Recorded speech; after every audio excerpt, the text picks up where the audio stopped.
नमस्कार, आप ABJ news देखने की शुरुआत कर चुके हैं। मेरा नाम है राजा झा। देखिए, केंद्रीय गृह मंत्री अमित शाह के समर्थन में अब हिंदुस्तानी आवाम मोर्चा के संरक्षक सह केंद्रीय मंत्री जीतन राम मांझी उतर गए हैं। उन्होंने साफ तौर से विपक्ष को जमकर घेरा है।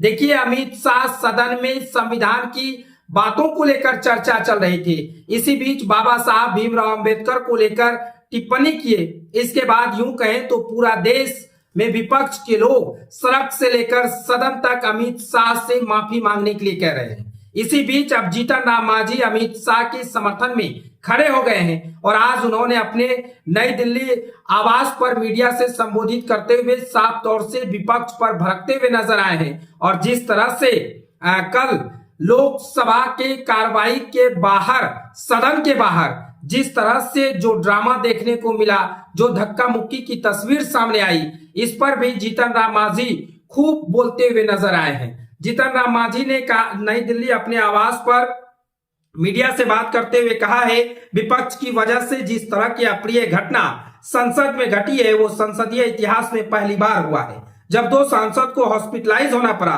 केंद्रीय मंत्री ने कहा कि बाबा साहेब अंबेडकर को लेकर केंद्रीय गृह मंत्री अमित शाह द्वारा दिए गए बयान को पब्लिक डोमेन में गलत तरह से पेश किया गया है। बाबा साहब अंबेडकर का जितना सम्मान वर्तमान सरकार में हुआ है वो सम्मान कभी भी कांग्रेस सरकारों में नहीं हुआ। उन्होंने कहा कि भले ही विपक्ष केंद्रीय गृह मंत्री की बात ना समझ पाई हो, लेकिन देश की जनता अच्छी तरह समझती है।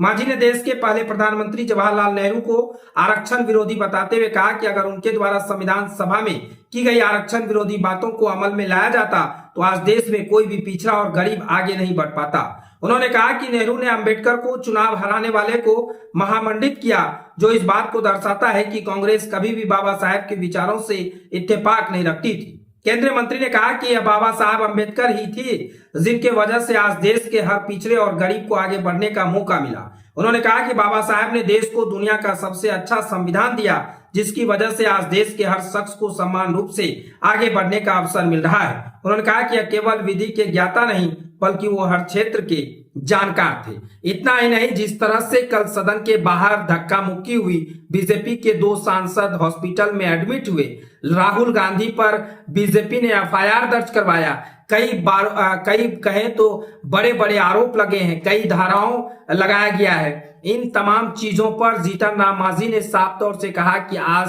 तक हम लोगों ने या आम लोग ने कभी इस तरह की घटना नहीं देखा होगा। ये कांग्रेस वाले हर समय गलत ही करते हैं। गृह मंत्री अमित शाह ने जिस तरह से बाबा साहब भीमराव अंबेडकर के बारे में कहा, इसे पब्लिक डोमेन पे ये लोग गलत कर रहे हैं और पब्लिक सब कुछ जानती है। कांग्रेस राज्य में बाबा साहब भीमराव अंबेडकर का ये लोग अपमान करते थे, लेकिन यही वर्तमान सरकार बाबा साहब भीमराव अंबेडकर का हर समय सम्मान करती है।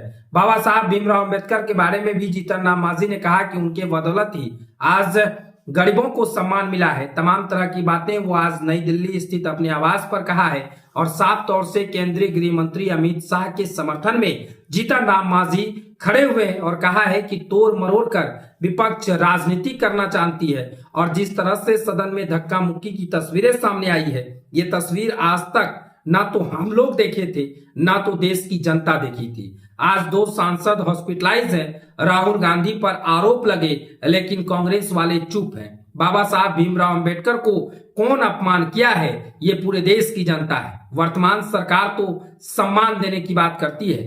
तमाम तरह की बातें जीतन राम मांझी आज कहा है। जीतन राम मांझी ने विपक्ष को अड़े हाथ लेते हुए खूब बरकते हुए नजर आए। साफ तौर से कहा कि उनके पास अभी कोई भी मुद्दा नहीं है, तो अब ये मुद्दा बनाकर देश की जनता को गुमराह कर रही है और देश की जनता अब हर चीज समझ गई है कि किस तरह से ये लोग पब्लिक डोमेन में गलत गलत बातों को लेकर गुमराह करते हैं। फिलहाल ये खबर को हम यहीं छोड़ चले जाते हैं। खबर कैसा लगा कमेंट सेक्शन में बताइएगा। अगर आप नए हैं तो हमारे चैनल को सब्सक्राइब कर लीजिए। तब तक के लिए धन्यवाद।